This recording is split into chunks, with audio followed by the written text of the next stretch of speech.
अस्सलाम वालेकुम दोस्तों, मैं आपका दोस्त मोहम्मद फयाज। आप देख रहे हो मेरा यूट्यूब चैनल मोहम्मद फयाज परदेसी। आज मेरे साथ मेरा बहुत प्यारा और बहुत अच्छा दोस्त मौजूद है, अली शेर भाई।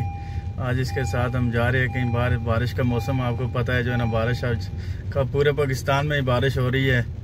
मरी में, गिलगित में, रावलपिंडी में जो है ना बारिश हो रही है। बर्फ़बारी का भी सिलसिला जारी है, ठंड भी काफ़ी बढ़ चुकी है। तो इस भाई की नज़र एक माया पेश करूँगा, समझो फरमाएं। ओ कोई ओ जोड़ा बेटी नादा, कोई ओ जोड़ा बेटी नादा, ओए रब तेनू हुसन दिता, ओए हिस्सा कड मस्कीना दा। वे रब तेनू हुसन दिता, वो हिस्सा कड मस्कीना दा।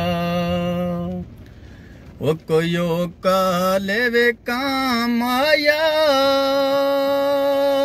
कोई काले वे काम आया,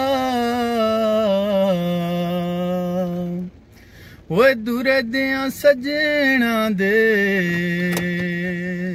ओ बड़े दूर ग्राम आया। वे दूर दिया सजना दे, ओ बड़े दूर ग्राम आया। उम्मीद करता हूँ दोस्तों वीडियो आपको पसंद आई होगी। अगर पसंद आई है लाइक शेयर कमेंट ज़रूर कर दीजिएगा। तो इसी के साथ मुझे दो इजाज़त, आपका छोटा भाई छोटा वीर मोहम्मद फयाज परदेसी। इंशाअल्लाह अगर ज़िंदगी ने साथ दिया, मौतों ने धार किया, तो एक नई वीडियो तक दो इजाज़त। अल्लाह ने के पान।